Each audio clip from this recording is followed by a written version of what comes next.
propose maintenant de retrouver Sylvia Garcia pour la chronique culture de votre grand journal. Elle nous dit tout de la Shakira kurde.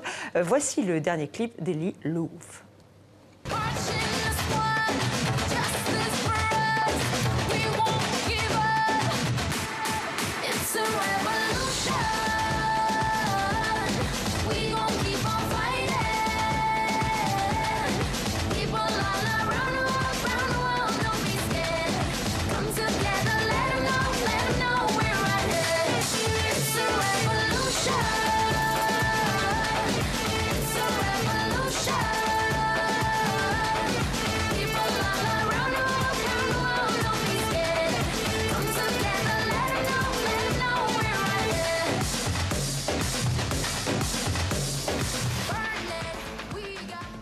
Bonsoir Sylvia. Bonsoir Estelle.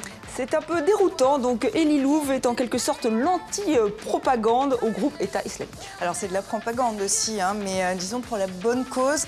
Cette jeune femme, Eli Louv, a en effet décidé de mettre sa musique au service de la lutte contre l'État islamique.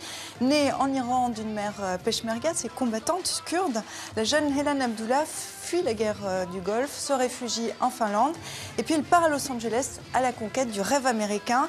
À renfort de maquillage épais, de talons hauts et d'or, en veux-tu, en voilà, la voici désormais passionnariat de son peuple. Mais alors ce clip, il a été tourné à Los Angeles, dans des studios ou... Alors ce clip, nous dit-elle, a été tourné à 2-3 km de la ligne de front. Il s'appelle Revolution, comme le titre l'indique.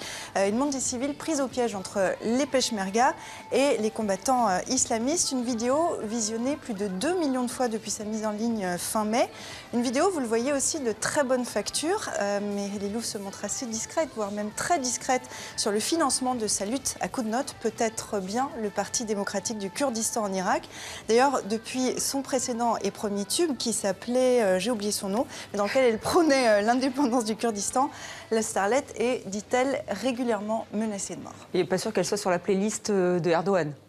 Le président turc, on n'y croit pas, vraiment. Alors, un autre combattant, alors certes lui aussi, alors lui, malgré lui. Alors vraiment, malgré lui, devinez qui écoutait cet artiste francophone. Séchez vos larmes, jetez vos armes, faites du monde un paradis. Enfants de tout pays, tendez vos mains, voici semer l'amour et puiser la vie. Enfants de tout pays. Alors, l'artiste, c'est Enrico Macias. Voilà, on l'a reconnu. Qui l'écoutait, c'est Oussama Ben Laden. Et là, c'est plutôt surprenant. En désertant Kandahar en 2001, au moment de l'intervention américaine, l'ancien chef d'Al-Qaïda laisse derrière lui 1500 cassettes. Parmi les discours, parmi les sermons, les conversations de Moudjahidine, eh bien, il y a des mélodies du chanteur français. J'avoue que ça semble assez improbable. Comment a réagi Enrico? Alors, réaction interloquée de l'intéressé, qui dans un premier temps croit à un canular. L'homme responsable des attentats du 11 septembre qui écoute celui qui chante Enfant de tout pays, ce serait bizarre. C'était ça sa réaction. Rappelons les paroles quand même, Estelle. On pense Oussama Ben Laden. Séchez vos larmes, lâchez vos armes, faites du monde un paradis, enfants de tout pays, tendez vos mains meurtries, semez l'amour et puis donnez la vie. Un admirateur, il est vrai, assez encombrant, Estelle. Et maintenant, la magie visuelle de Felice Varini pour initier les enfants à l'art moderne. Oui, c'est une façon comme une autre. Les créations colorées et gigantesques, tout en perspective de l'artiste suisse, se déploie en ce moment dans le parc de la Villette à Paris. Il trace des ronds, des carrés, des losanges dans l'espace, mais ces formes ne sont reconnaissables que d'un point de vue coulisses.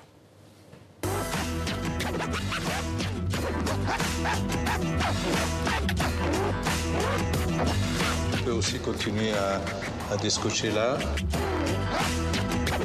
Chaque fois que j'arrive dans un espace que je ne connais pas, tous les fois c'est un nouvel espace. Au départ, je suis toujours désarçonné, donc il faut l'appréhender, le comprendre, voir ses lumières, ses déplacements, ses volumes. I be your mirror, reflect what you are, in case you don't know. I be the wind, the rain and the sunset, the light on your door. Au moment de la réalisation, on travaille par projection, par lumière, on fait le dessin dans l'espace et puis après on passe à la peinture. On met les adhésifs, on peint et puis après on enlève, on polit, on nettoie. Please put down your hands. Je joue toujours avec simplement avec ce que l'architecture me donne comme réalité.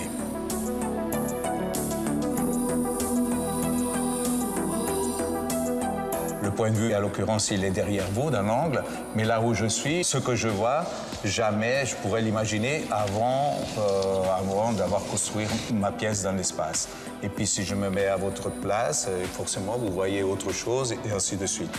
Voilà. C'est comme si on pourrait se balader dans une photographie de certaine manière, mais on ne peut pas le faire parce que c'est un plat. La plus grande partie de ma vie, c'est de jouer et en m'amusant, en cherchant de faire des choses de qualité via la peinture. Je trouve ça incroyable, c'est formidable, vraiment. Alors vous allez nous parler de Michel Houellebecq. Qu'est-ce qu'il a encore fait, Michel Houellebecq? Une nouvelle polémique, encore une, n'aurait-on envie de dire. Celle-ci oppose cette fois l'écrivain français au quotidien Le Monde, qui a décidé de lui consacrer une série d'articles. Sollicité pour une interview, Michel Houellebecq a refusé de répondre. Il a même demandé à son entourage d'adopter la même attitude, c'est-à-dire de ne pas répondre, et de ne pas hésiter à porter plainte. Alors des manœuvres d'intimidation et des injures selon Le Monde, qui ne s'est pas découragé. Et pourquoi il y a des révélations incroyables ou pas du pas? tout, pas du tout. En fait, c'est ausculter le monde d'un auteur. Et puis voilà, c'est Michel Houellebecq, qui a une personnalité, il est vrai, assez fantasque, qui là s'est un peu tiré une balle dans le pied, puisque la série est en cours de parution contre son gré. Le premier article décrit d'ailleurs sa vie, atypique certes, mais aussi son dernier livre, on en avait parlé ici, le livre controversé, Soumission, qui lui vaut aujourd'hui une présence policière à ses côtés. Et puis beaucoup plus léger, par exemple, dans le numéro de ce mercredi, on se penche sur sa collaboration avec 20 ans, le magazine pour jeunes filles. Oui, il a un petit côté fleur bleue, Michel Houellebecq. Merci Sylvia.